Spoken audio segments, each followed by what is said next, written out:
Video like जरूर कर लीजिए और ऐसे वीडियो लगातार फ्री में पाने के लिए चैनल को तुरंत सब्सक्राइब कर लीजिए और बेल आइकन को जरूर टैप कर लीजिए ताकि आगे भी सारे वीडियो आपको मिलते रहे। यूट्यूब में फॉलो करते हैं तो प्लीज ये वाला फ्री टेलीग्राम चैनल जरूर ज्वाइन कर लीजिएगा। सारे नोटिफिकेशन सारे अपडेट यहीं पे आते हैं, ध्यान रखिए। नमस्कार दोस्तों, एग्जाम प्रिपरेशन में एक बार फिर से आप सभी का स्वागत है। हम लोग मध्यकालीन भारत का इतिहास पढ़ रहे हैं और उसमें खिलजी वंश के बारे में लास्ट टाइम पढ़ा था और आगे हम लोग देखने वाले हैं आज भारत में इक्तादारी का विकास। तो इक्ता से रिलेटेड प्रश्न बनते रहे एग्जाम में और दिल्ली सल्तनत में इक्तादारी कैसे आई सामने और किसने इसको सुव्यवस्थित ढंग से लागू किया, ये सारी चीज़ें हम लोग समझने वाले हैं इस वीडियो में।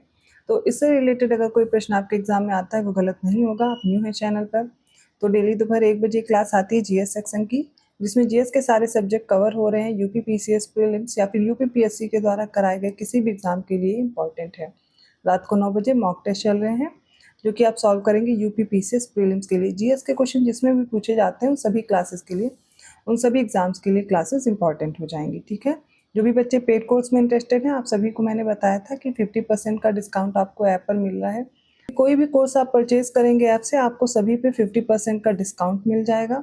वो चाहे स्टडी फॉर सिविल सर्विसेज का ऐप हो या फिर ज्ञान सर एजुकेशन ऐप, आप दोनों डाउनलोड करेंगे किसी भी कोर्स पे आपको 50% का डिस्काउंट है। लेकिन इसके साथ ही यूपी SSSC पेट में आपको 80% का डिस्काउंट मिल रहा है। जो भी कोर्स आप लेंगे वो 199 रुपये में कंप्लीट कोर्स मिल जाएगा और इसके साथ ही 99 रुपये में टेस्ट सीरीज अवेलेबल है। 25 टेस्ट सीरीज दी गई हैं, तो उनको सॉल्व करके आपका जो कट ऑफ है उसमें काफ़ी ठीक ठाक मार्क्स ला सकते हैं, क्योंकि आगे के एग्ज़ाम्स के लिए अच्छा स्कोर होना बहुत ज़रूरी है। काफ़ी वैकेंसीज आने वाली हैं।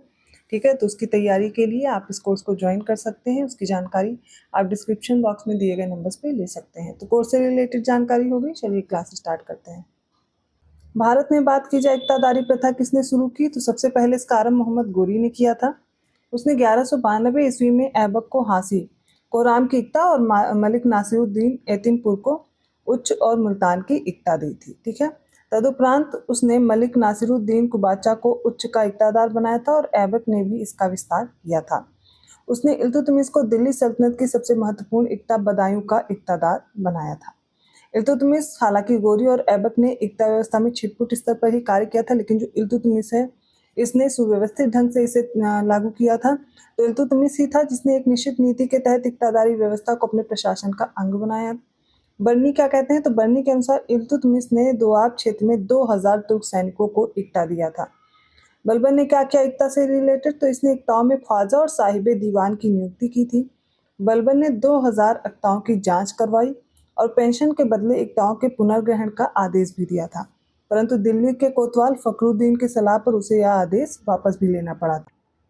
बलबन ने सैनिक इक्तादारों सवारे कल्ब को 3 श्रेणियों में विभाजित किया था। सबसे पहले बलबन ने ही मुक्ता को अपना और अपनी सेना के व्यय का हिस्सा अलग करने के बाद फवाजिल को सुल्तान के पास भेजने का नियम बनाया था। और अलाउद्दीन खिलजी ने क्या किया, तो इसने छोटी इक्ताओं को खालसा में बदल दिया था और इक्ता के बदले नगद वेतन देने की परिपाटी इसने चलाई थी। यहाँ से प्रश्न बनता है, इंपॉर्टेंट है। ठीक है, लोधी के काल में भूमि पुनर्हस्तांतरण बहुत प्रचलित प्रथा हो गई और लोधी सुल्तानों ने बड़े बड़े भूखंडों को इक्ताओं के रूप में आवंटित किया था। और एक विशेषता यह भी देखी गई थी कि अब से सेनापति अपने अधीन इक्ता का विखंडन कर उसे अपने सैनिकों को वितरित करने लगा था। वे अपनी इक्ता में से भू क्षेत्र का राजस्व भी वेतन के रूप में अपने सैनिकों को आवंटित करना शुरू कर दिए। अब से इक्तादार को आधिकारिक रूप से वजहदार कहा जाने लगा। ठीक है, सूर शासकों ने भी अमीरों को वजहदारी इक्ता प्रदान किया था और इस प्रकार भू राजस्व अनुदानों द्वारा देय वेतन क्या कहलाता था, तो वजह कहलाता था। स्थानीय प्रशासन की बात करें तो जो प्रांत होते थे उनका विभाजन हुआ करता था जिलों में, तो जिलों को उस समय सिख कहते थे, तो सिखों में इनका विभाजन था। सबसे पहले बलबन ने 1279 ईस्वी में सिख का निर्माण किया था और इन्हीं जिलों को लोधी और मुगल युग में सरकार की संज्ञा दी गई थी। सिख का प्रमुख कौन होता था, तो सिकदार होता था। फिर ये जो सिख होता था इसका विभाजन किसमें हुआ, तो परगना में हुआ। अफीक एक इतिहासकार हैं जिन्होंने परगना शब्द का प्रयोग किया है, तो ये पहले इतिहासकार हैं जिन्होंने इस शब्द का प्रयोग किया है। उनके अनुसार फिरोज के काल में दोआब में 55 परगने थे। यहाँ आमिल परगने का मुख्य अधिकारी होता था और मुशरिफ जो लगान को निश्चित करने वाला था उसकी नियुक्ति की जाती थी। ग्राम प्रशासन कैसा था, तो सबसे नीचे की प्रशासनिक इकाई ग्राम थी, जहाँ पर खुद या मुकद्दम या फिर चौधरी ये जमींदार नामक पैतृक अधिकारी नियुक्त होते थे। वे अपनी भूमि पर रियायती दर से लगान देते थे, जिसे किस्मत खूती कहा जाता था। इसके अतिरिक्त वे किसान से सरकारी लगान के अतिरिक्त जो प्राप्त करते थे वह हुकूक खूती कहलाता था। अलाउद्दीन ने खूतों का कठोरता से दमन किया।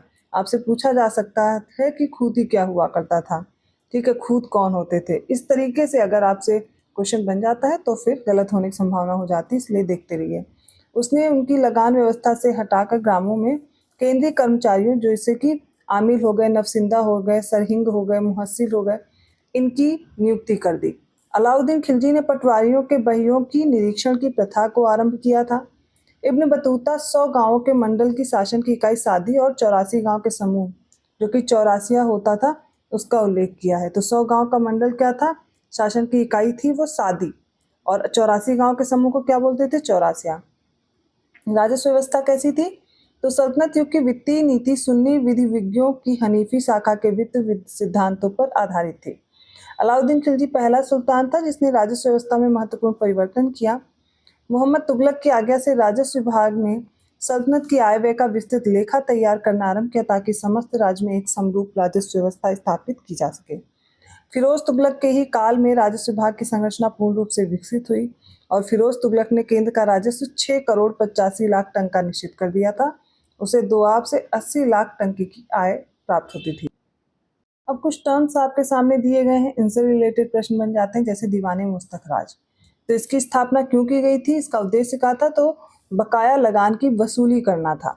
बख्शी क्या होता था, सल्तनत काल में प्रांत का सैन्य और प्रशासनिक अधिकारी बख्शी कहलाता था। जैनुल आबदीन, इसको बरसाह भी कहा जाता था। और अलाउद्दीन खिलजी का जो विजय क्रम है, सबसे पहले गुजरात है, फिर रणथंभौर है, उसके बाद चित्तौड़ है और तेलंगाना है। जहाँ से प्रश्न बने हैं वो आप वन लाइनर फैक्ट याद कर सकते हैं। नासिरुद्दीन खुसरो शाह दिल्ली सल्तनत की गद्दी पर बैठने वाला अकेला भारतीय सुल्तान था। और तुगलक साम्राज्य की बात करें तो 23 मुक्तकों और प्रांतों में, मतलब 23 मुक्तकों प्रांतों में ये विभक्त था। ये जो प्रांत होते थे मुक्तक होते थे, ठीक है। फिरोज शाह तुगलक ने सेना में विरासत का सिद्धांत शुरू किया। अधिराज्य में विश्वास रखने वाला सुल्तान कौन था, तो इल्तुतमिश था। इक्तादारों की आय का आकलन करने के लिए ख्वाजा साहिब दीवान की नियुक्ति किसने की थी, तो बलबन ने की थी। तुगरिल ने सुल्तान मुगीसुद्दीन की पदवी के साथ स्वयं को लखनौती का शासक घोषित किया था। विदेशी यात्रियों को एज्जा कहकर कौन पुकारता था, तो फिरोज शाह तुगलक का आदेश दिया गया था कि विदेशी जो यात्री इन्हें एज्जा कह के पुकारा जाए। तो आपसे ये प्रश्न अगर बने कि एज्जा विदेशी यात्री हुआ करते थे जिन्हें फिरोज शाह तुगलक ने आदेश देकर के पुकारने को कहा था, तो आप ये स्टेटमेंट सही कर सकते हैं, या फिर वन लाइनर प्रश्न भी आ सकता है कि एज्जा कौन थे। अलाउद्दीन खिलजी के शासनकाल में लोग अपनी पुत्रियों का विवाह लिपिकों से नहीं करते थे। अलाउद्दीन खिलजी का प्रभुत्व पांड्य शासकों ने स्वीकार नहीं किया था। रुकनुद्दीन फिरोज शाह की माता शाह तुर्कान विद्वानों और पवित्र जनों को उपहार और दान देने के लिए प्रसिद्ध थी। तुर्कों के शासनकाल में भारत की राजकीय भाषा कौन सी थी, तो फारसी थी। ये इंपॉर्टेंट है, ये भी आप याद कर सकते हैं। और फिरोज शाह तुगलक ने शिक्षा में व्यावसायिक पाठ्यक्रम लागू किया था और रोजगार कार्यालय की भी स्थापना की थी। मलिक सरवर और मलिक काफूर एक किन्नर थे और बघेल शासक भीम द्वितीय ने सर्वप्रथम मोहम्मद गोरी को हराया था। देखिए, अभी तक जो आपने ये पढ़ा है एकता के संबंध में और जो फैक्ट्स आपसे पूछे जा सकते हैं उनको एक बार आप मुझसे सुन लेंगे तो याद हो जाएगा, और एक बार और अपने आप से रीड कर लेंगे तो तैयार हो जाएगा। जो चीज़ें पूछी जा सकती हैं उनको एक जगह जरूर लिख लीजिएगा जिससे गलत ना हो, ठीक है। तो अब हम लोग जो भी इसमें शासक दिए गए जिनके बारे में अभी आपको नहीं पता है, तुगलक वंश और बाकी हम लोग पढ़ने वाले हैं सैयद वंश के बारे में, तो आपको परेशान नहीं होना क्योंकि 2 ही क्लास अभी, मतलब 2 ही वंश हुए हैं, गुलाम वंश और खिलजी वंश, ठीक है। इसके बाद आगे कल से फिर से कंटिन्यू हो जाएगा। ये बीच में एक टॉपिक था, इसको मैंने कंप्लीट कराया है। आई होप आपको क्लास पसंद आई होगी। वीडियो अच्छा लगा तो लाइक करना मत भूलिए। चैनल को अभी तक सब्सक्राइब नहीं किया है तो कर लीजिए। ऐसे ही इंपॉर्टेंट टॉपिक के साथ आती हूँ अगली क्लास में। पेड कोर्स के लिए मैंने जानकारी दे दी है। आप जो भी कोर्स ज्वाइन करेंगे अभी 50% का डिस्काउंट चल रहा है और साथ में आपको 80% का डिस्काउंट UPSSC पेट एग्जाम के लिए मिल जाएगा। धन्यवाद।